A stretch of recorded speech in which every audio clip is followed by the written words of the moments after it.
Suso de Toro é un dos escritores galegos máis destacados da nosa literatura contemporánea. É autor de novelas, relatos, obras de teatro, ensaios, artigos xornalísticos. Moitas das súas obras son estudadas en universidades e traducidas a outras linguas como castelán, catalán, francés ou portugués. Suso de Toro tamén destaca pola súa actividade nas redes sociais, con 95.000 persoas seguidoras na rede social Xe. Falamos con el no Hotel Palacio do Carme, en Compostela.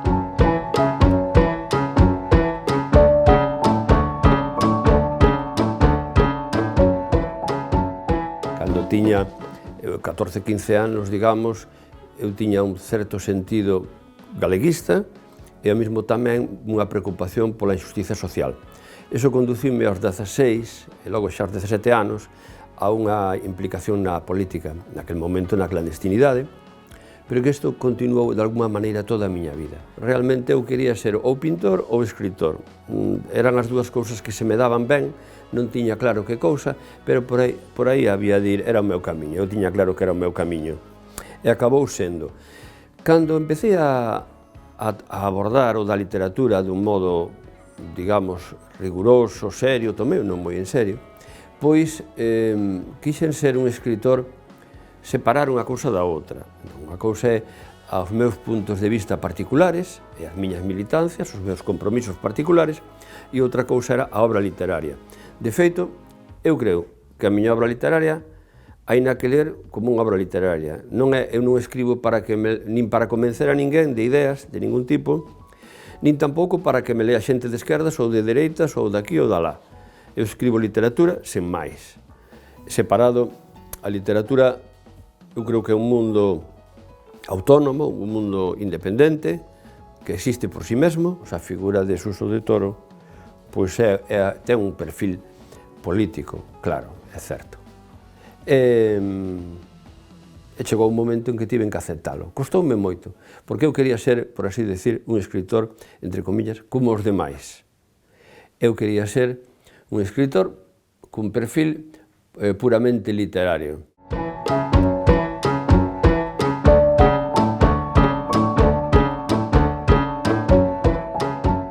A partir dos anos 80 vai aparecer un público, aparecen os premios de novela, e entón, como hai premios de novela, xa hai un pouco máis de publicidade, falase algo máis na prensa, premiaron este libro, hai un premio, un libro premiado, hai un libro premiado, e iso xa a xente animouna a dicir, bueno, pois a ver, vamos a comprar este libro premiado en galego e tal. Foi aparecendo un público en galego nos anos 80 e que se consolidou nos anos 90. A situación do libro en galego sigue a ser pouco, por así decir, competitiva, porque ten que competir nos mesmos espazos cun mercado moi forte que é o mercado do libro en castelán, que ten todos os medios de comunicación. Non só é a lingua de Estado, senón que ademais os libros teñen grandes premios que logo saen nos medios de comunicación españois. Hai que ter en conta que todas as televisións son madrileñas. Entón reproducen ese mundo madrileño de escritoras e escritores madrileños que escriben en castellano. E logo, o que é especificamente en galego, que sería a televisión galega, pois hai que dicir que non lle dá o apoio que debera nin a cultura en lingua galega, nin a literatura en lingua galega. E ademais, hai que dicilo, os escritores en lingua galega, moitos de nós, non todos, pero moitos de nós, pois resultamos antipáticos, pois probablemente ao partido que está gobernando. Entonces, non hai simpatía.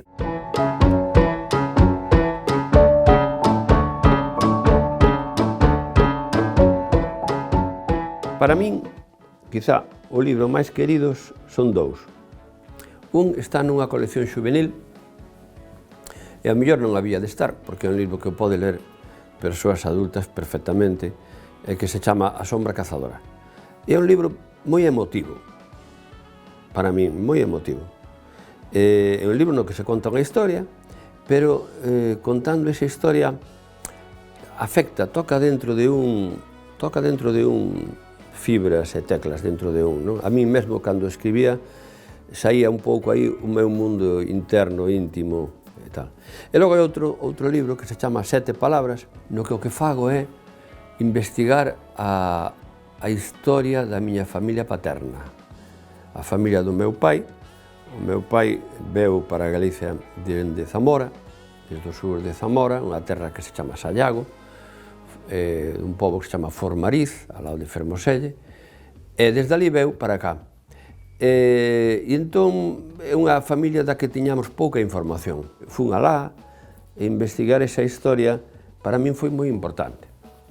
E curiosamente tamén foi moi importante, a literatura a veces actúa de moitos modos para o resto dos meus irmáns. Somos 6 homes, 6 varóns, 6 irmáns, e para todos nós foi recuperar unha historia, de algún modo, que esa historia que investiguei pasou a ser historia de todos nós. Recuperamos unha historia que non coñecíamos. Foi un libro para mí moi profundo internamente, paseino moi ben escribindo, emocioneime moito escribindo, gustoume moito e sigo moi unido a él.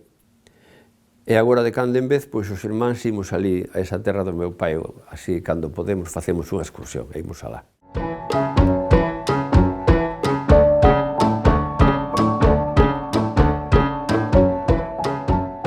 Eu marchei da profesión, deixeino, tive un parón de escribir durante 2 anos completamente, e además deixei a profesión, teño posicións públicas moi marcadas, e lóxicamente desperto antipatías de persoas que pensan o contrario, e de medios de poderes, e de medios de comunicación que teñen unha orientación contraria, e que son casi todos, e entón pois sí que me foron pasando, foronme cobrando nos libros. Entón de repente os meus libros deixáronse, en español, deixáronse de facerlle a recensión, de facerlle como se non existisen. E en galego, pois tamén, tiña dificultades anteriormente, xa de antes tamén. De modo que chegou un momento en que vin, coño, aquí non me tratan ben, pero alá tampouco, estou notando, e dixen, bueno, pois isto acabou. E parei e deixeino todo.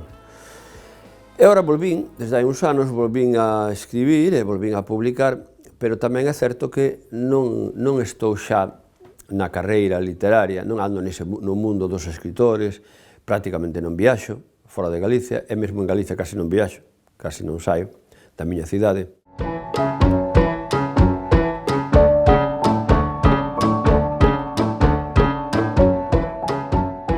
Sigo pensando máis ou menos as cousas que pensaba cando era novo, a respecto do meu país, de Galicia, da súa situación, dos seus problemas e a respecto da situación do mundo.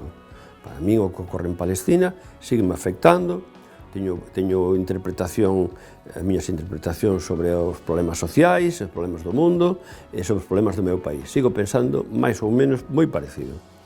Entón, xa hai un punto de orgullo para decir, non puderon comigo daquela, non van poder agora. E tamén creo que o debo facer, é dicir, por exemplo, cando foi o problema en Cataluña, todo o conflito social, porque era toda a sociedade catalana, os que querían votar eran toda a sociedade. Uns estaban a favor da independencia, outros que non, pero querían votar todos. Entón, eso era visto con moita antipatía en España, sobre todo en Madrid. En Madrid, no poder de Madrid, estos catalanes que queren votar e tal. Son república, queren ser república, tal. Entón, eu entrei aí, sobre todo coa conta de Twitter, precisamente a defender o dereito dos cataláns a votar. Porque, claro, os medios de comunicación madrileños contan o que queren, os seus intereses. Entón, eu, de algún modo, en aquel momento, houve moitos comentarios que eu facía en Twitter que tiñan 1 millón de seguidores, de persoas que o lían. É dicir, eu sabía que estaba conseguindo transmitir a moita xente en España o punto de vista dos cataláns. É dicir, a min, iso que eu quería, é dicir, a liberdade de expresión e a democracia é o que quería eu. Se ti sabes que a túa opinión e as informacións que ti tes, que as podes trasladar a 95.000 e pico seguidores, pois claro, sinto a obriga moral, porque realmente teño ganas de cerrar a conta e de decir, vou descansar, de estar aí transmitindo información e opinión, vou descansar e parar con eso. Pois estou cheo, realmente. Quero descansar a cabeza de eso, pero si podes, Se podes transmitir eso, entendes? Non sei se se entende.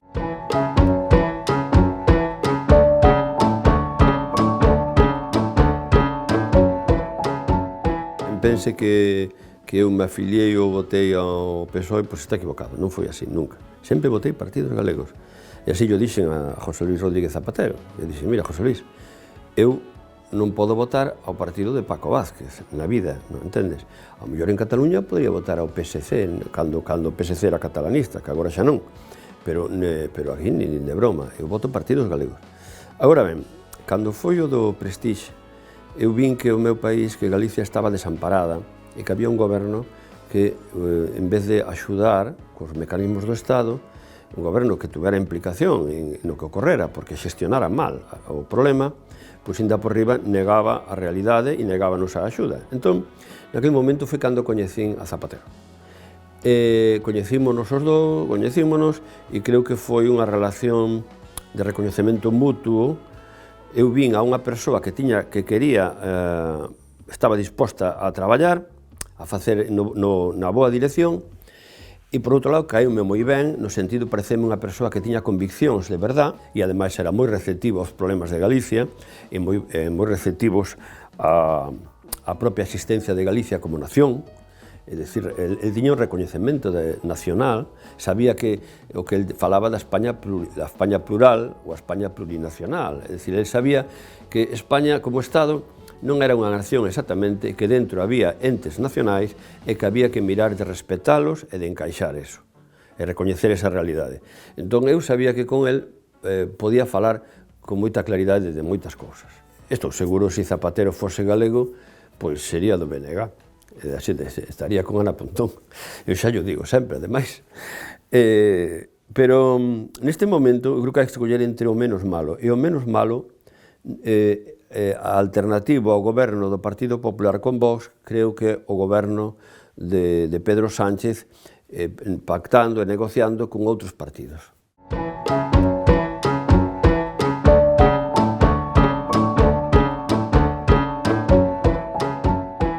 A crise económica do 2008-2010 foi unha crise que cerrou empresas, botou xente ao paro, foi realmente un momento moi duro, terrible, xa non se acorda. Houve tamén unha crise da política e foi un momento no que nace unha protesta, sobre todo dunha xente dunha xeración determinada, que lóxicamente que se ve afectada. Vese afectada de decir, non hai futuro para nós, e tiñen razón.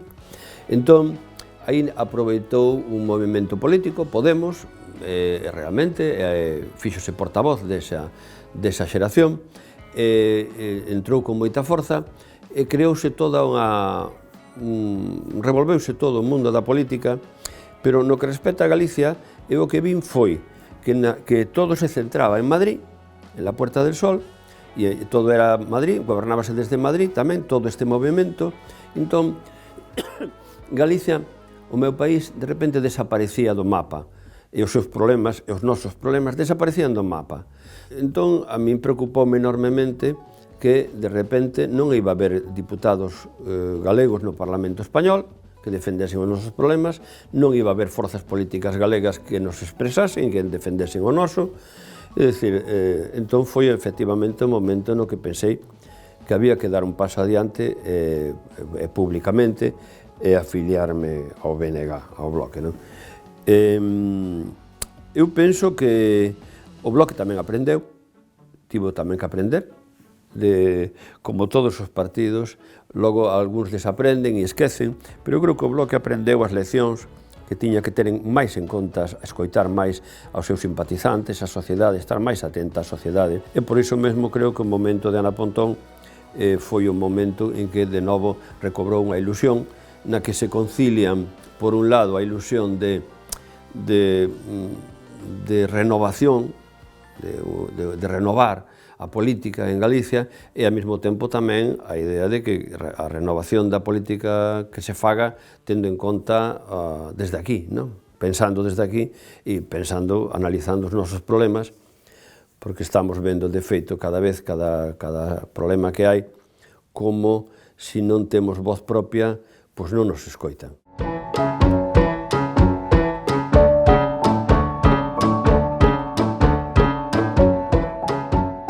tratei bastante a Fraga, Manuel Fraga, tamén padecín a súa ira.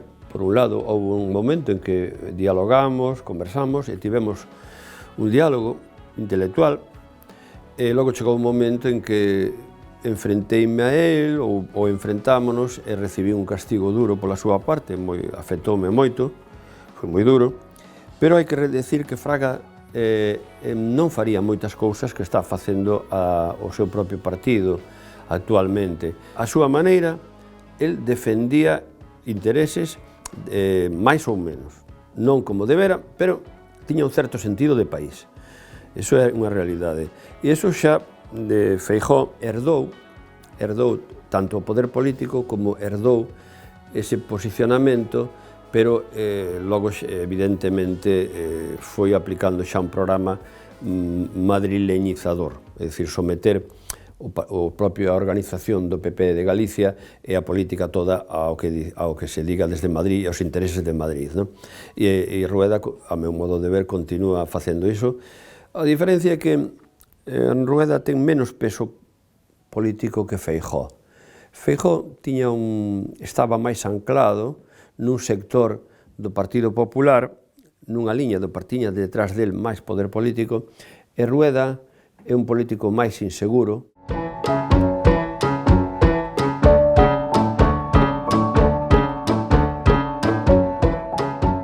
Neste momento, a literatura en lingua galega ten unha diversidade única e ten unha riqueza única, pero no teatro, na poesía, na narración, hai unha diversidade enorme. É un momento interesantísimo, a verdad. E o mesmo ocorre coa música, o mesmo está a ocorrer co cinema, e en gran parte toda esa riqueza creativa é debido precisamente a que temos unha cultura propia, e temos unha dialéctica propia, e creamos cousas aquí, nós, desde aquí para o mundo. Agora, tropezamos que non temos esas estruturas para conducir ao mundo. É dicir, ocorrenos os mesmos escritores en lingua galega que realmente, aínda que teñamos a nosa obra sexa de máis ou menos calidade, non é aceptada como propia española. O caso de Tanxugueiras foi evidente.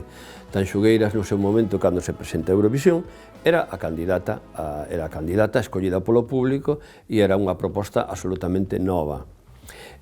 Foi o mundo mediático industrial do tinglado madrileño das empresas asociadas á Eurovisión e á televisión española as que decidiron que non fose Tanxugueiras. É dicir, aí houve unha decisión, a decisión foi que non fose Tanxugueiras. Foron incluso descalificadas artísticamente. É dicir, foi casi, para min, un caso de racismo.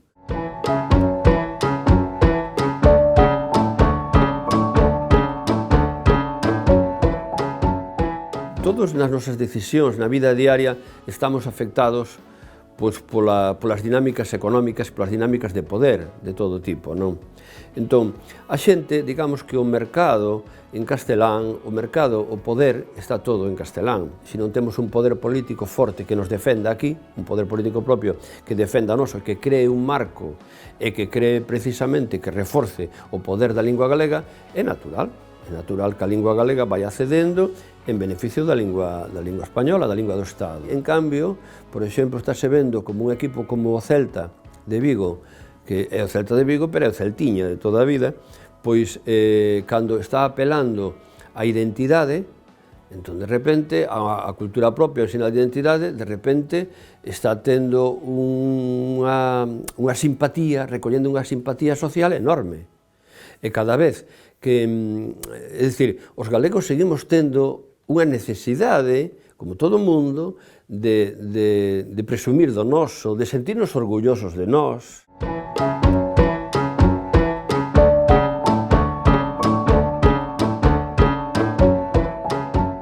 Escollín ter aquí a miña vida e apostar polo meu país, iso tamén marca o destino. Pero, ao mesmo tempo, iso a min personalmente faime máis forte, fíxome máis forte, porque, polo lado contrario, se eu tivese marchado, emigrado, tirado coa toalla e apostar por defender outra lingua, e achegarme, agarrarme ao poder do Estado, alá en Madrid e todo eso, pois sentiríame internamente moi débil, porque sentíame internamente avergoñado.